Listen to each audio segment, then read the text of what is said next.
O seu filho está crescendo certo? Olá, mamãe, eu sou Emanuela, sou mãe, sou médica e atualmente estou me especializando em pediatria. O meu propósito é ajudar mães a cuidarem dos seus filhos com segurança. E no vídeo de hoje a gente vai conversar sobre o crescimento. Você sabe aquele momento que você compara o seu filho com o filho da vizinha, com o priminho dele, porque é maior ou é mais gordinho do que o seu filho? Será que você está fazendo uma comparação justa para a vida do seu filho? Você sabe o que determina o crescimento do seu filho? Como é que a gente avalia o crescimento dele? É sobre isso que a gente vai conversar nesse vídeo. O crescimento é um processo muito complexo e é determinado por várias coisas. A maior delas, 80% do crescimento, é determinado pela genética, ou seja, pela informação do DNA que a mamãe e o papai passam para essa criança. Mas não só isso. Pode ser que a criança tenha recebido uma genética de ser grandona, mas que por conta da nutrição dessa criança, do que essa criança come, se ela come muito alimento industrializado ou alimentos mais saudáveis, o quanto essa criança faz de atividade física, o ambiente social que essa criança vive, os fatores psicológicos e também o sono dessa criança vão determinar e podem permitir que essa criança cresça tudo que a genética dela informou para a vida dela, mas também pode atrapalhar essa informação que ela recebeu da genética para crescer X centímetros durante a vida. O sono, quando você fala para o seu filho, tem que dormir, porque quem dorme cresce, é uma verdade. A gente precisa dormir com um sono de qualidade para a gente liberar o pico do GH, que é o hormônio do crescimento. Além disso, a gente tem algumas fases que são determinantes do nosso crescimento. Começa pela fase intrauterina, que é quando a gente está na barriga da nossa mãe, e o crescimento lá dentro é muito veloz, porque em 9 meses, em 8 meses, a depender do tempo que essa gestação vai durar, a gente vai sair muito maior do que o que a gente entrou, né? E esse crescimento lá dentro é determinado pela alimentação da mamãe, se tem alguma doença, tanto o bebê quanto a mamãe, e a condição da placenta. A placenta é o que é responsável por essas trocas de sangue entre a mamãe e ela enviando o sangue dela com os nutrientes que esse bebê vai precisar para crescer. Então, se essa placenta tá uma placenta boa, vai conseguir mandar tudo pro bebê e vai ser bom pro crescimento desse bebê. Logo quando a criança nasce, ali nos primeiros 2 anos de vida, é um crescimento muito intenso, principalmente relacionado ao crescimento do perímetro cefálico. A cabeça, até os 2 anos de vida, já cresceu praticamente tudo que vai crescer ao longo da vida. E por isso a gente tem a impressão de que as crianças são cabeçudas. Ali, depois dos 2 anos de idade, é uma fase de mais estabilidade no crescimento das crianças, então elas crescem menos. E quando ela chega na puberdade, na adolescência, ela passa pelo estirão do crescimento, que é outra fase de muita velocidade de crescimento e vai ser o último período em que a criança vai crescer para alcançar a estatura final. E é por isso que antes da criança entrar na adolescência, que vai ser esse último grande período de crescimento, é que a gente precisa diagnosticar os distúrbios de crescimento, tanto relacionado ao peso ou à altura dessa criança, para que a gente consiga intervir e tenha bons resultados nessa intervenção. Para acompanhar o crescimento das nossas crianças, a gente usa a caderneta da criança, os gráficos que vêm aqui dentro. Você já parou para olhar a caderneta do seu filho? Você tem o hábito de levar o seu filho em consultas de rotina para que seja acompanhado o peso, o perímetro cefálico, a altura do seu filho? Isso é muito importante, porque é assim que a gente vai conseguir fazer o diagnóstico precoce e a intervenção com mais chances de ter bons resultados que eu falei agora para vocês. Mas não é só esse crescimento visível que a gente tem, o crescimento de peso, de altura, que a gente consegue ver, consegue medir. A gente também cresce de outras formas. Esse crescimento que a gente consegue ver e medir, a gente chama esse crescimento de somático. Mas a gente também cresce pelo crescimento neural, que é o crescimento da nossa cabeça, o crescimento dos nossos neurônios, que é durante esse crescimento mais intenso ali nos 2 primeiros anos de vida, que a gente tem mais capacidade de aprender várias coisas com mais facilidade. E por isso que os 2 primeiros anos de vida do seu filho é aquele momento mais importante de você ensinar, por exemplo, uma nova linguagem para o seu filho, ou de ele aprender a tocar alguma coisa, ele está muito mais fácil de reter conhecimento, porque acontece esse pico de crescimento nos 2 primeiros anos de vida do seu filho.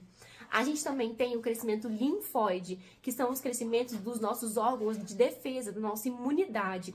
E esse crescimento acontece como essa curva aqui está te mostrando. Além desse tipo de crescimento, a gente tem o crescimento genital, que é o crescimento dos nossos órgãos reprodutivos, que vai acontecer ali, lá na nossa puberdade, na adolescência das nossas crianças. Mas o objetivo desse vídeo é falar sobre o crescimento que a gente consegue ver e medir, que é o peso, a altura, o tamanho da cabeça, que a gente chama de perímetro cefálico, e o índice de massa corporal. O índice de massa corporal é um cálculo que a gente faz usando o peso em quilogramas das crianças e a altura dessa criança em metros. A gente consegue fazer esse cálculo e consegue determinar através desse índice de massa corporal se a criança está eutrófica, que é, vamos dizer assim, quando ela está saudável, ou quando ela tem um sobrepeso, uma obesidade ou uma desnutrição. E para avaliar tudo isso, a gente precisa de colocar nessas curvas. Essas curvas, elas nos ajudam a avaliar se esse número de peso, de altura, de IMC ou de perímetro cefálico que essa criança tá, por exemplo, em X idade, se isso está adequado comparando com as outras crianças saudáveis de regiões diferentes do mundo. E é assim que a gente consegue ver, avaliando a média dessas crianças saudáveis, se a nossa criança está dentro da média, está muito longe da média. Então, quando a gente olha para essas curvas, a gente consegue tirar delas 3 informações muito importantes que vão ser o que a gente vai usar para te responder se o seu filho está crescendo certo ou não.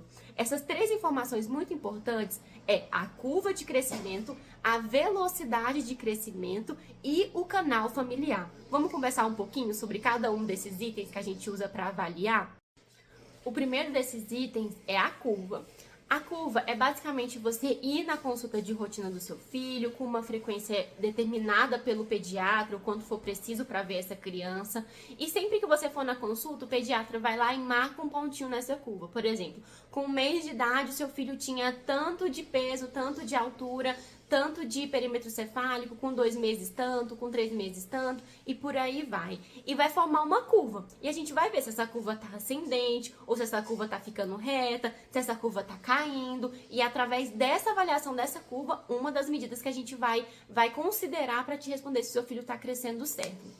E vale lembrar que pode acontecer de, principalmente na avaliação do peso do seu filho, ter um período que ele ficou doente e o peso caiu, e a curva caiu para baixo. Isso é muito comum de acontecer porque o peso é a medida mais sensível que a gente tem. Então as crianças perdem peso com muita facilidade quando estão doentes. Mas o bom é que, da mesma forma que elas perdem peso muito rápido, elas também recuperam esse peso rapidamente. E quando elas recuperam esse peso, essa curva volta a subir de novo.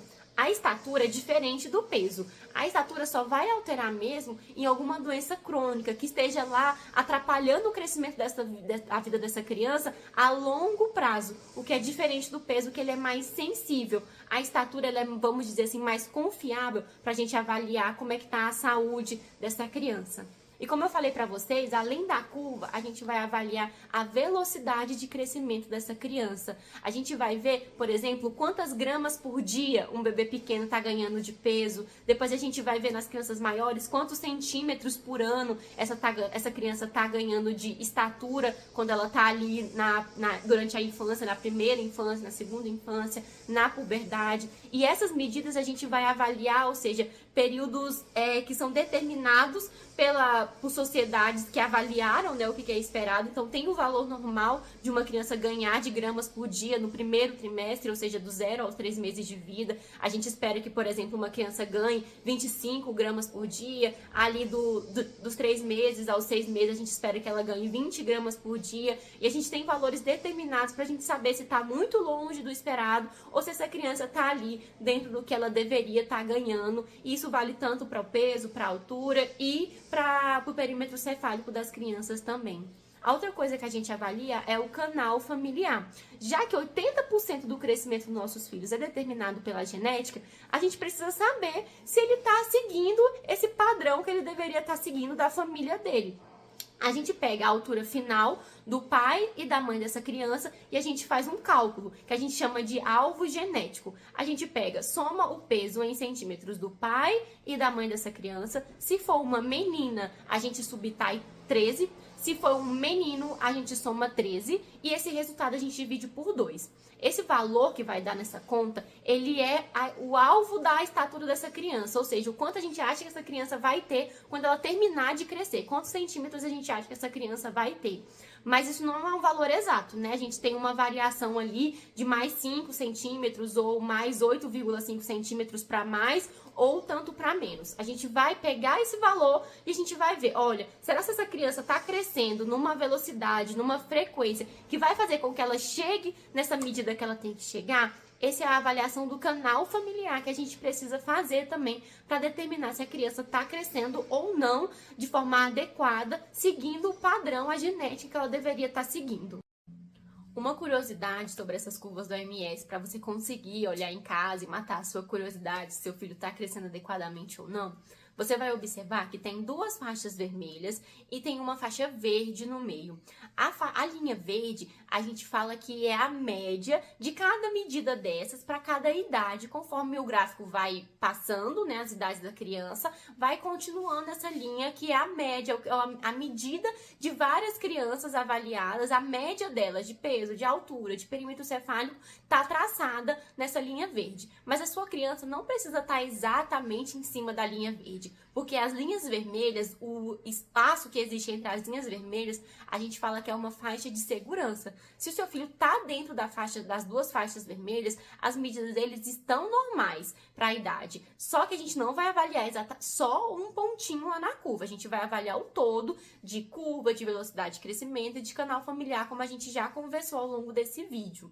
Mas para você matar a curiosidade, você vai avaliar dessa forma. Se o seu filho está dentro das duas linhas vermelhas, a medida dele está normal. Se está acima, está alterado, seja para sobrepeso, seja para uma altura acima do esperado, ou um perímetro cefálico acima do esperado, e para baixo vai estar alterado para uma desnutrição, ou para uma baixa estatura, ou para uma microcrania, né, um perímetro cefálico abaixo do esperado para a idade dele. Só que essas curvas, elas servem para crianças que não têm síndrome de Down, que não têm outras síndromes genéticas, para crianças que não foram prematuras, porque dentro dessas condições específicas, o crescimento das crianças vai seguir padrões diferentes das crianças que não têm essas condições. Por exemplo, as crianças que nasceram prematuras, o período intrauterino de crescimento delas foi limitado, então elas não vão crescer dentro da barriga tudo aquilo que elas deveriam ter crescido, porque elas foram retiradas ou tiveram que sair lá de dentro por algum motivo, por alguma patologia.